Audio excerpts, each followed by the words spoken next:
A very good morning to all of you. Welcome you all in class 12th economics. So in previous classes we were continuously studying the chapter 9 of your macroeconomics. The name of the chapter is excess demand and the deficient demand.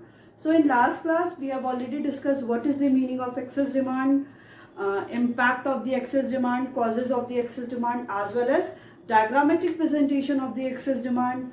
We have also discussed about the deficient demand, diagrammatic presentation of the deficient demand or the deflationary gap, causes of the deficient demand, and the impact of the deficient demand. And the next topic, we have started the different policies or the measures which is taken by the different institution to control the excess demand and the deficient demand. So in that case we have studied two kind of policy. First one is fiscal policy and second one is monetary policy.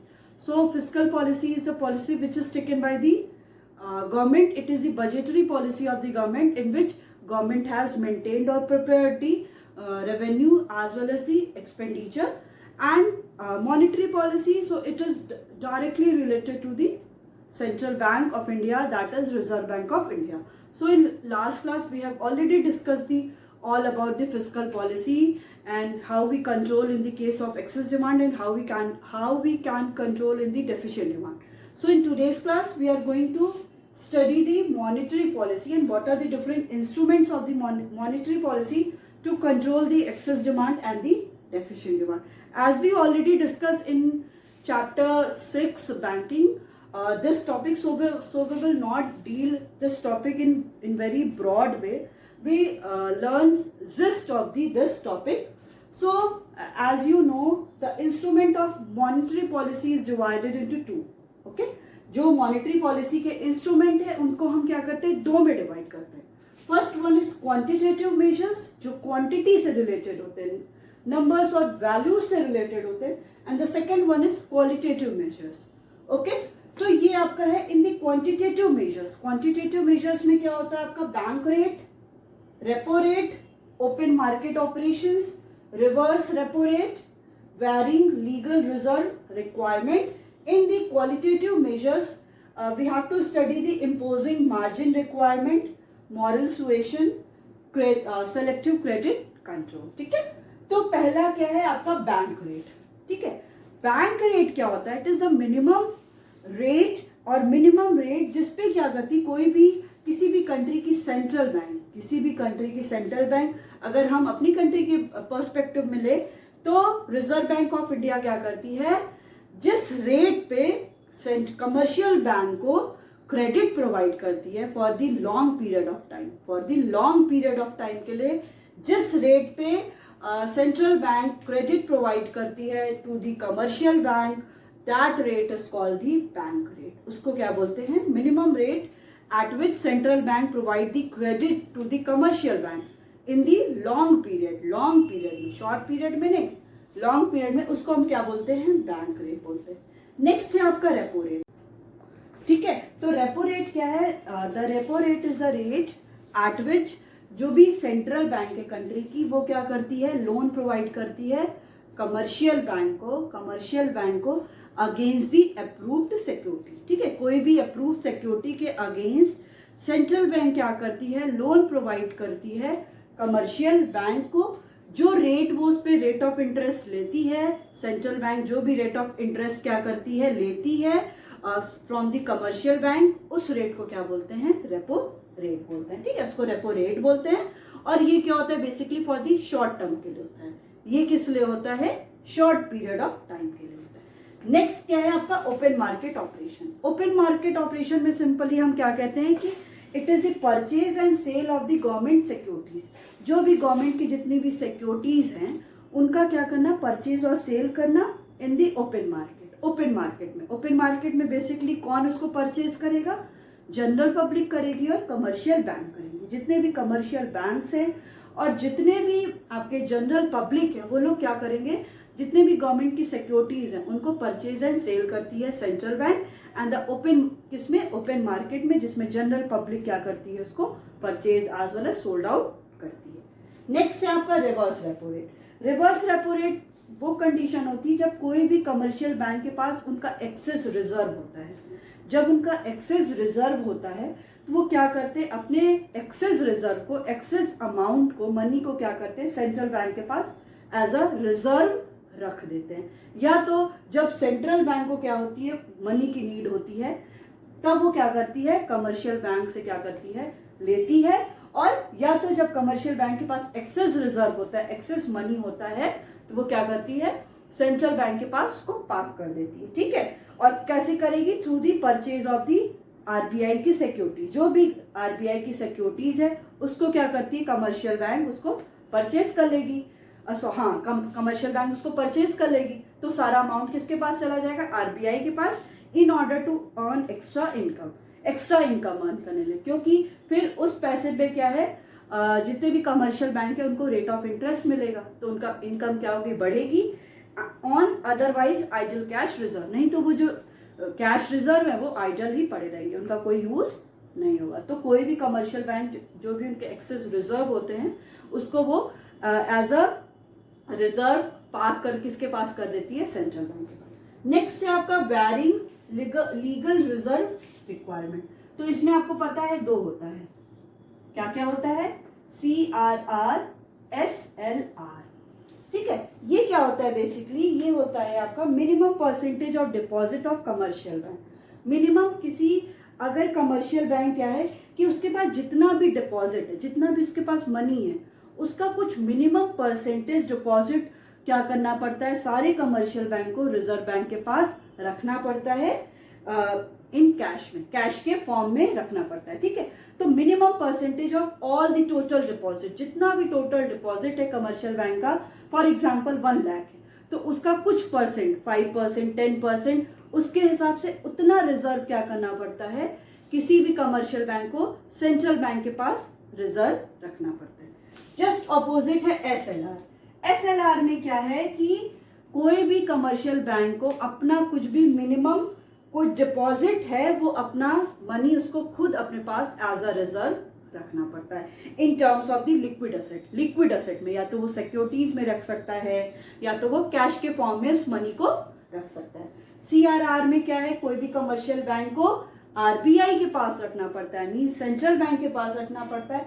SLR की condition में स्टैट्यूटोरी liquidity ratio में क्या है, किसी भी bank को क्या करना पड़ता है, कमर्शियल बैंक को अपने पास अपने टोटल डिपॉजिट का एज अ रिजर्व रखना पड़ता है। अब कभी भी इन फ्यूचर में कोई कंटिजेंसी हो तो उसको वो यूज कर सकते। तो ये SLR ऑलमोस्ट 24%, 25% इसके अराउंड ही चलता रहता है। तो उनके टोटल डिपॉजिट का 24% उनको अपने पास एज अ रिजर्व रखना पड़ता है। ठीक है, तो ये हो गया आपका क्वांटिटेटिव मेजर्स, जिसमें हमने क्या पढ़ा, बैंक रेट में क्या होता है कि मिनिमम रेट, जिस रेट पे क्या है सेंट्रल बैंक क्या करती है, कमर्शियल बैंक को लोन प्रोवाइड करती है, क्रेडिट प्रोवाइड करती है for the long term, long period के लिए।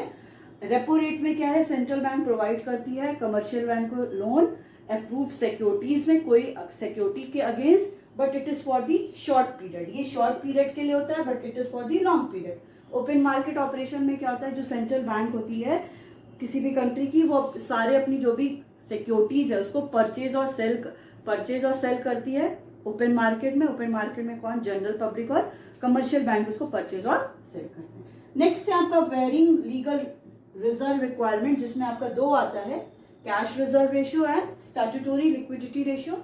जिसमें कैश रिजर्व रेशियो में क्या है कि minimum percentage of total deposit हर एक कमर्शियल बैंक को क्या है अपने पास, सेंट्रल बैंक के पास क्या करना पड़ता है, उसको केप्ट एज अ रिजर्व रखना पड़ता है। SLR में क्या है कि कमर्शियल बैंक्स को अपना कुछ मिनिमम परसेंटेज ऑफ डिपॉजिट, कुछ डिपॉजिट उनको क्या है कि अपना परसेंटेज ऑफ डिपॉजिट अपने पास एज अ रिजर्व रखना पड़ता है। नेक्स्ट अब आपका आता है क्वालिटेटिव मेजर। सबसे पहला क्या है, imposing margin requirement.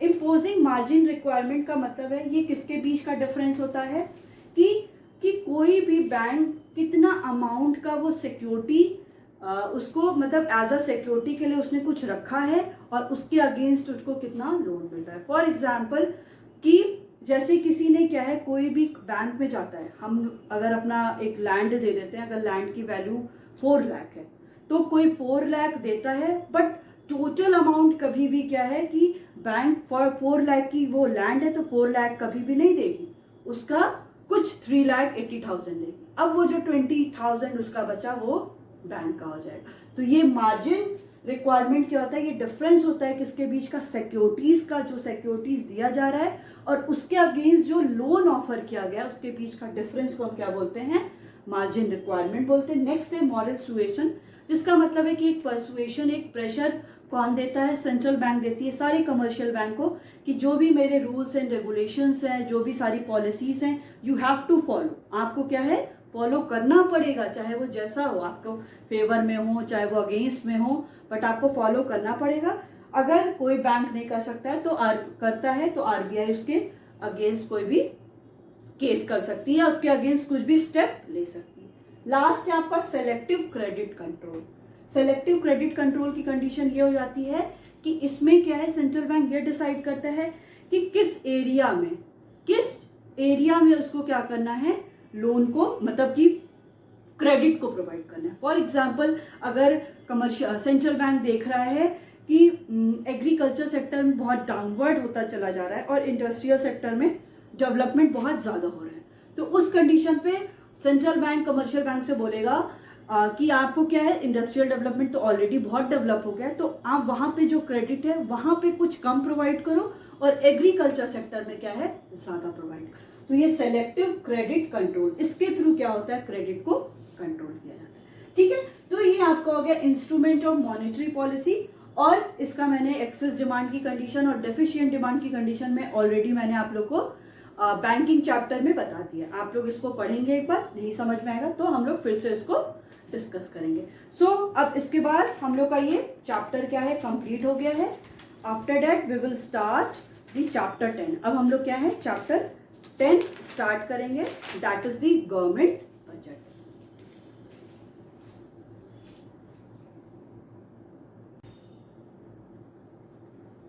Okay, next chapter that we are going to study is that is chapter 10 and the name of the chapter is government budget and the economy. Okay, chapter 9 complete हो गया है।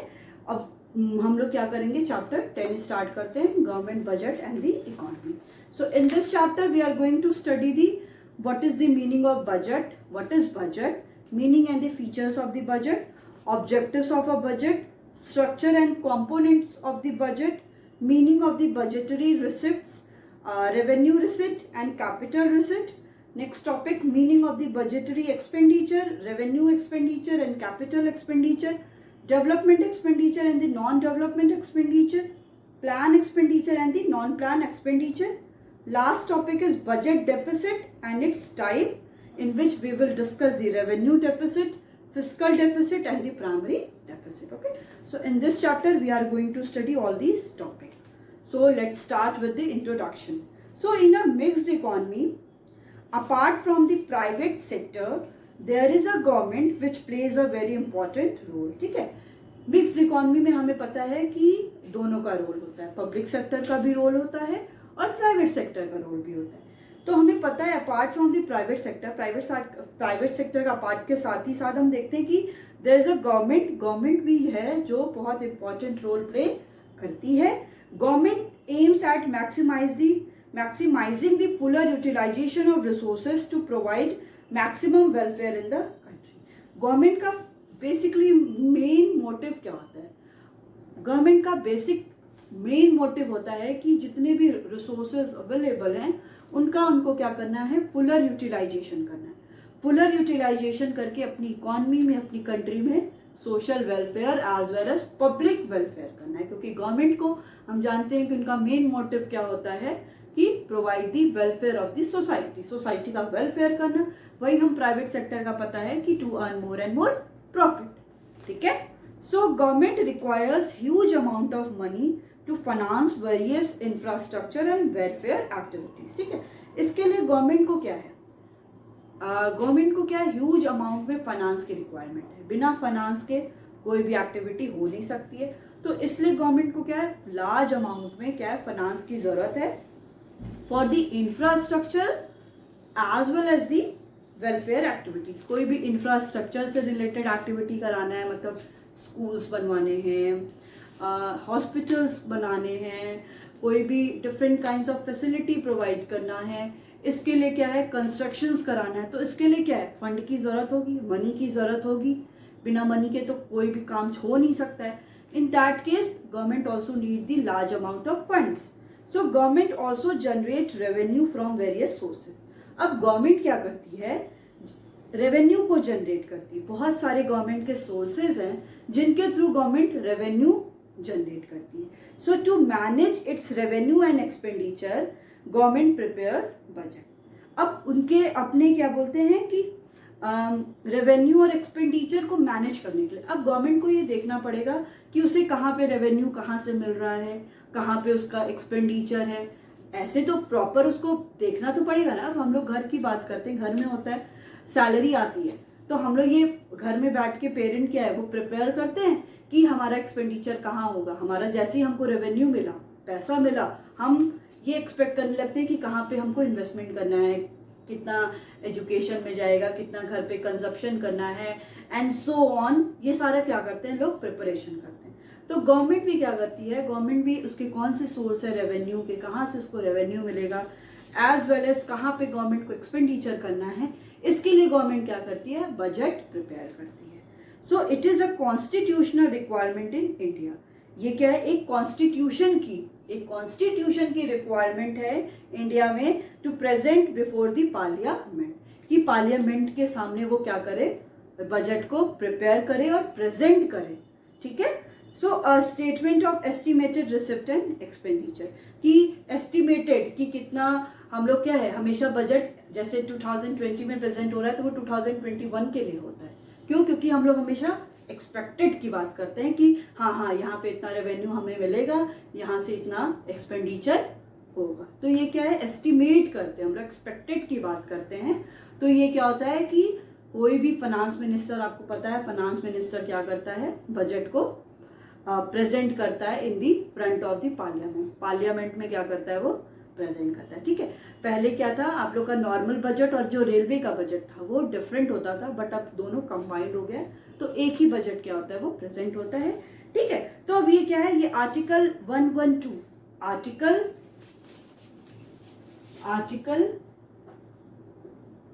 112 ये कहता है कि ये क्या है, कॉन्स्टिट्यूशन की रिक्वायरमेंट है।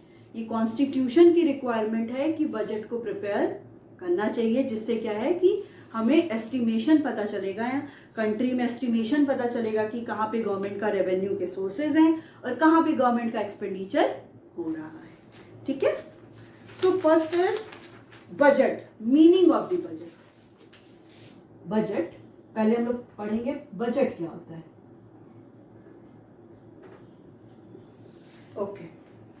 So fiscal policy or the budgetary policy of a government is related to its revenue and expenditure. ठीक है। गवर्नमेंट की, जैसे हम लोग ने लास्ट चैप्टर में क्या पढ़ा था कि फिस्कल पॉलिसी होती है, वो किससे रिलेटेड होती है, बजटरी पॉलिसी। मतलब हम लोग उसमें क्या प्रिपेयर करते हैं, फिस्कल पॉलिसी में हमने देखा था ना कि रेवेन्यू के क्या क्या सोर्सेज हैं, एक्सपेंडिचर के क्या क्या सोर्सेज हैं।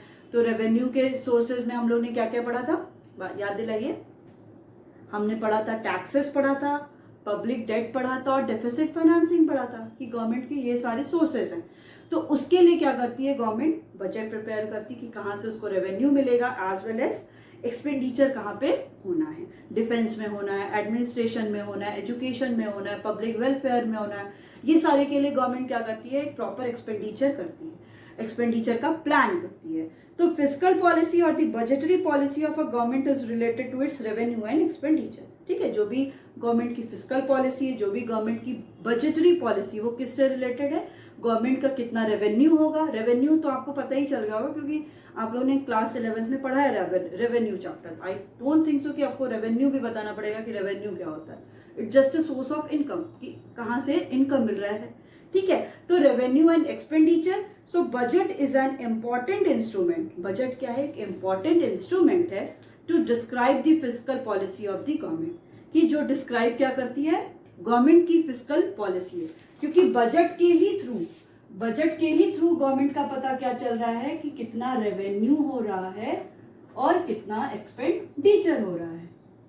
तो और फिस्कल पॉलिसी में भी हम क्या कर रहे थे, यही कर रहे थे ना, कि देख रहे थे गवर्नमेंट का रेवेन्यू कितना होगा और गवर्नमेंट का एक्सपेंडिचर कहाँ पे होगा। तो ठीक है, तो बजट क्या है, बजट एक बहुत इंपॉर्टेंट रोल प्ले करता है for the fiscal policy of the government, government की फिस्कल पॉलिसी में. So there are two components of the government budget. Government budget के टू कंपोनेंट्स है. पहला है आपका revenue budget, revenue budget, and second one is capital budget. अब ये हम लोग पढ़ेंगे क्या होता है ये सब. ठीक है, गवर्नमेंट बजट के भी टू कंपोनेंट्स है, एक रेवेन्यू होगा, एक कैपिटल बजट. ठीक है, सो budget is a statement. Budget क्या होता है, एक स्टेटमेंट होता है ऑफ द एस्टिमेट्स. देखिए एग्जैक्ट की बात नहीं करें यहाँ पे, हमेशा एस्टिमेट करते हैं हम लोग, एक्सपेक्टेड की बात करते हैं. ऑफ द गवर्नमेंट रिसिप्ट, की गवर्नमेंट का रिसिप्ट कितना होगा, गवर्नमेंट का एक्सपेंडिचर कितना होगा during the period of financial year. Financial year को फिस्कल ईयर भी बोलते हैं, फिस्कल. ठीक है, कि गवर्नमेंट का इसमें एस्टिमेट यही किया जाता है कि गवर्नमेंट का रिसिप्ट कितना होगा, गवर्नमेंट का एक्सपेंडिचर कितना होगा किसी भी एक फाइनेंशियल और फिस्कल ईयर में, विच runs from the April 1 to 31 मार्च. ठीक है, आपको पता है फाइनेंशियल ईयर कब से चलता है, 1 अप्रैल to 31 मार्च. ठीक है, तो इस पीरियड में गवर्नमेंट का कितना रेवेन्यू हो रहा है, कितना गवर्नमेंट का एक्सपेंडिचर हो रहा है, उसी का बजट क्या होता है, एक स्टेटमेंट होता है जिसमें ये एस्टिमेट किया जाता है कि गवर्नमेंट का रेवेन्यू कितना होगा और गवर्नमेंट का एक्सपेंडिचर कितना होगा. ठीक है, नेक्स्ट टॉपिक है आपका features. Next topic is features. Features of the budget. Budget के फीचर्स क्या क्या होंगे.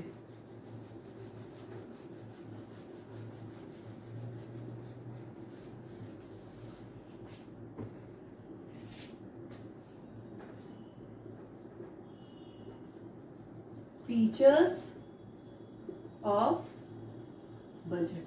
ठीक है, बजट हम लोग ने समझ लिया. बजट क्या है, बजट एक एस्टिमेट है जिसमें क्या होता है, एक स्टेटमेंट है which estimate the government receipt and the expenditure during an period of an financial year. किसी भी during an period of financial year, किसी भी फाइनेंशियल और फिस्कल ईयर में कितना गवर्नमेंट का रिसिप्ट है, गवर्नमेंट का कितना एक्सपेंडिचर, उसका एक स्टेटमेंट होता है. ठीक है, अब नेक्स्ट हम क्या पढ़ने जा रहे हैं, फीचर्स ऑफ बजट. बजट के फीचर्स क्या क्या हैं. So it is an estimate not an actual. ये क्या है, it is an estimate. Estimate है, not an actual estimate, not an actual statement.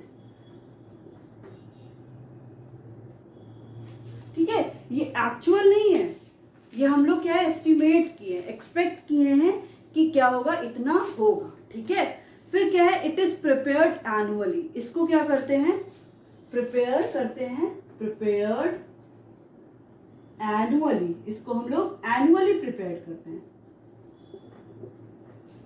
ठीक है, नेक्स्ट है, it is an constitutional requirement to present budget before parliament. Constitutional की, constitution जो हमारा कॉन्स्टिट्यूशन है उसकी रिक्वायरमेंट है, वो कहता है कि आपको क्या है, बजट बनाना है और पार्लियामेंट में प्रेजेंट करना है. आर्टिकल 112, आर्टिकल 112 कहता है कि आपको क्या करना है, बजट प्रिपेयर करना है और पार्लियामेंट में प्रेजेंट करना है. नेक्स्ट है आपका revenue and expenditure are planned according to objective of government.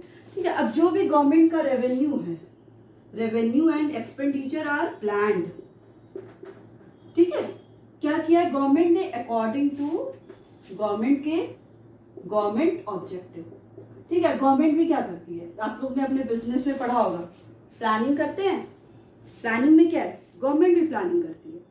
वो भी क्या करती है, अपने ऑब्जेक्टिव प्रिपेयर करती है कि इस ईयर, नेक्स्ट ईयर हमें ये करना है, ऐसे करना है, यहाँ पे इन्वेस्टमेंट करना है, ये सोर्स हो सकता है हमारा रेवेन्यू का, यहाँ पे एक्सपेंडिचर करना है.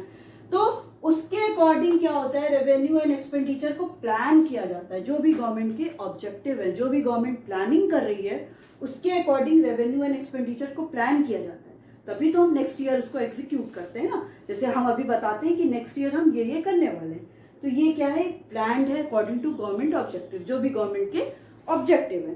So budget impacts the economy through aggregate fiscal discipline and resources allocation.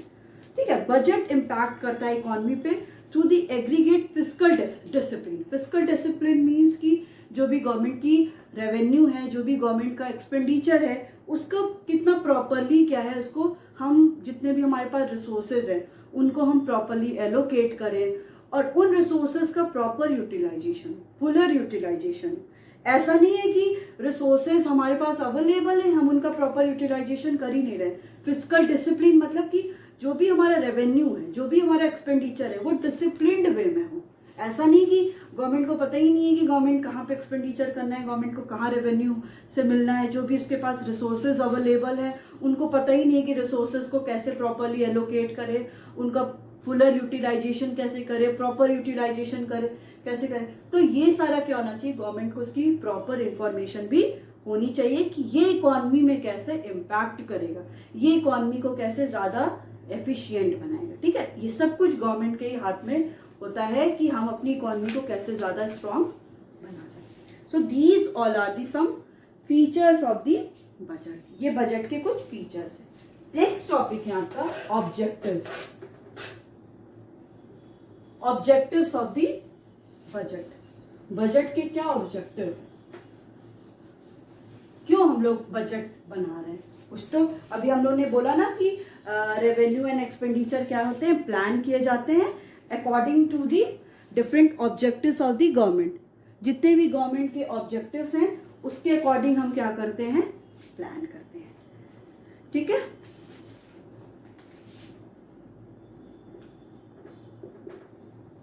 Objectives of budget. पहला है आपका reducing inequalities in income and wealth. ये क्या करता है, जो भी इनइक्वालिटीज है इनकम और वेल्थ में वो रिड्यूस करता है। So government uses fiscal instrument. ठीक है, गवर्नमेंट क्या करती है, अपने जो भी इसके फिस्कल इंस्ट्रूमेंट्स हैं लाइक टैक्सेशन। टैक्सेशन क्या हो गया, गवर्नमेंट का रेवेन्यू का एक सोर्स है क्योंकि टैक्स से गवर्नमेंट को रेवेन्यू मिलता है। And the subsidies. सब्सिडीज क्या होता है, गवर्नमेंट का एक्सपेंडिचर होता है क्योंकि गवर्नमेंट क्या करती है, डिफरेंट सब्सिडीज प्रोवाइड करती है प्रोड्यूसर्स को, जैसे वो ज़्यादा से ज़्यादा क्या कर सके, मोटिवेट होकर प्रोडक्शन कर सके, to improve the distribution of income and wealth in the economy.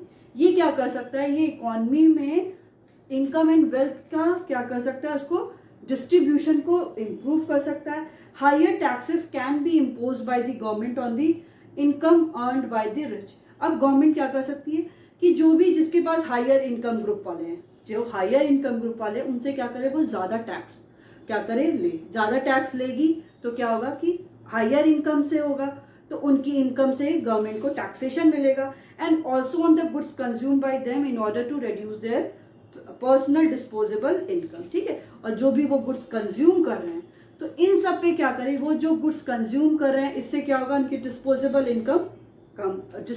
Income क्या हो जाएगी, वो कम हो जाएगी। तो गवर्नमेंट को क्या करना चाहिए कि टैक्स उन पर ज्यादा इम्पोज करे जिनकी इनकम क्या हो, ज्यादा, so that also in order to increase disposable income of the poor, government can also provide free services of education and health. अब गवर्नमेंट क्या कर सकती है, जो पुअर पीपल है उनकी डिस्पोजेबल इनकम को इंक्रीज करने के लिए गवर्नमेंट क्या कर सकती है, different kind of facility provide कर सकती है। जैसे एजुकेशन की फैसिलिटी प्रोवाइड करती है, हेल्थ की फैसिलिटी प्रोवाइड करती है उनके लिए। For those who are poor, जो पुअर है उनको गवर्नमेंट क्या कर सकती है, different kind of facility provide कर सकती है। और गवर्नमेंट क्या कर सकती है कि जो हायर इनकम ग्रुप है उनसे ज्यादा टैक्स करे, टैक्स उनसे लेगी, टैक्स इम्पोज करेगी, तो क्या होगा कि एक डिस्ट्रीब्यूशन जो हो रहा है वो इक्वल हो जाएगा। ठीक है, so equitable distribution of income is a weight of to social justice. अगर इक्विटेबल डिस्ट्रीब्यूशन होगा इनकम का, ये क्या है, एक सोशल जस्टिस होगा। So social justice is the principal objective of any welfare providing country. ठीक है, सोशल जस्टिस क्या है, ये बहुत इंपॉर्टेंट और प्रिंसिपल ऑब्जेक्टिव है किसी भी ऐसी कंट्री का जो वेलफेयर प्रोवाइड करती है, like India. So it is also known as distribution function. इसे भी क्या कहते हैं, डिस्ट्रीब्यूशन फंक्शन कहते हैं। As government alter the income distribution to make it fair distribution, क्योंकि गवर्नमेंट के ही हाथ में है कि वो ऑल्टर कर सकती है, कि वो अपने जो भी इनकम का डिस्ट्रीब्यूशन है उसको वो चेंज कर सकती है। जैसे इकोनॉमी में क्या हो, इक्वल डिस्ट्रीब्यूशन हो, कोई भी ऐसा ना हो कि हाई जो रिच इनकम है वो रिच होते चले जाएं और पुअर और पुअर होते चले जाएं। तो it is all about in the hand of the government. Government क्या कर सकती है, इक्वल डिस्ट्रीब्यूशन कर सकती है। तो इसके लिए क्या किया जाता है, बजट प्रिपेयर किया जाता है। Next one is reallocation of the resources. So it refers to change in direction of resources from one use to another. इसका मतलब है कि जो भी रिसोर्सेज का डायरेक्शन है उसको एक जगह से दूसरी जगह पे चेंज कर दो। So the government seeks to reallocate resources with a view to balance the goal of profit maximization and the social welfare. ठीक है, गवर्नमेंट क्या कर सकती है, अपने रिसोर्सेज को रीएलोकेट करे ऐसे कि उस बैलेंस कर ले उन गोल को, कि वो प्रॉफिट मैक्सिमाइजेशन भी कर ले और सोशल वेलफेयर भी कर ले। ऐसा ना हो कि वो एक करे तो एक में उसको लॉस हो।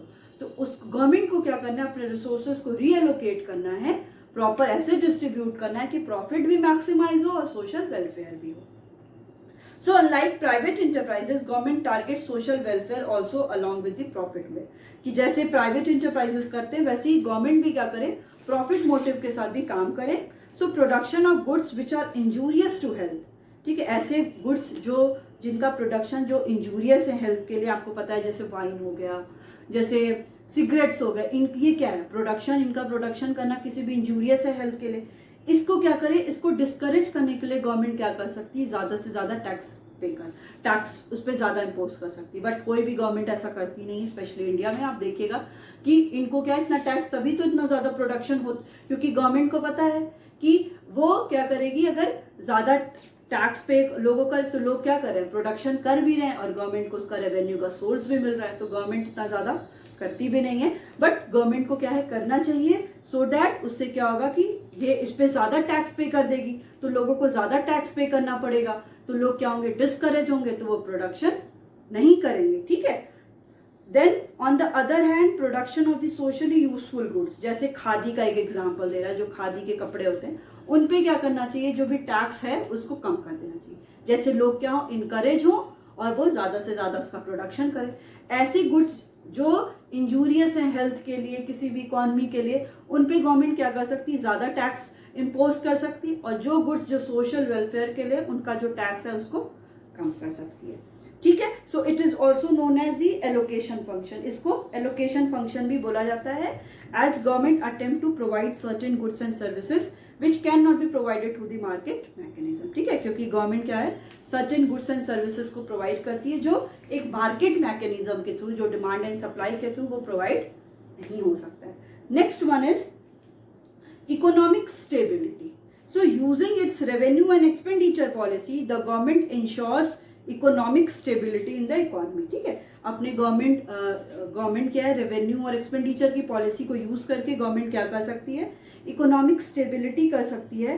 सो free interaction of the market forces, जो भी फ्री इंटरैक्शन हो मार्केट फोर्सेस का, like demand and supply, the forces of the supply and demand are bound to generate the trade cycle. ठीक है, जो फोर्सेस हैं डिमांड एंड सप्लाई, वो क्या है, बाउंड है कि वो ट्रेड साइकिल लाते हैं, मतलब आपका बिजनेस साइकिल जिसमें रिसेशन, डिप्रेशन, आपका बूम, ये सारा आता है। So these refer to the phases of the recession, जिसमें रिसेशन है, डिप्रेशन है, recovery and boom in the economy. Budget is also used an important policy instrument to combat the situation of deflation and inflation. अब budget भी क्या है, उस situation में use हो सकता है कि जो भी सिचुएशन है इन्फ्लेशन की, डिफ्लेशन की, उसको रोकने के लिए। ठीक है, so government reduce its expenditure and increase revenue to correct inflation. अब उस कंडीशन में गवर्नमेंट क्या करेगी, अपना एक्सपेंडिचर को रिड्यूस कर देगी और अपनी रेवेन्यू को इंक्रीज कर देगी इन्फ्लेशन को करेक्ट करने के लिए। Government increase its expenditure and reduce revenue, government अपना एक्सपेंडिचर को क्या कर देगी, इंक्रीज कर देगी और रिड्यूस कर देगी रेवेन्यू को, इन्फ्लेशन को डिफ्लेशन को ठीक करने के लिए। So the government tries to achieve the state of economic stability. तब क्या है, गवर्नमेंट क्या है, इकोनॉमिक स्टेबिलिटी के स्टेट पे, सिचुएशन पे आ सकती है। So economic stability increases the rate of growth and development.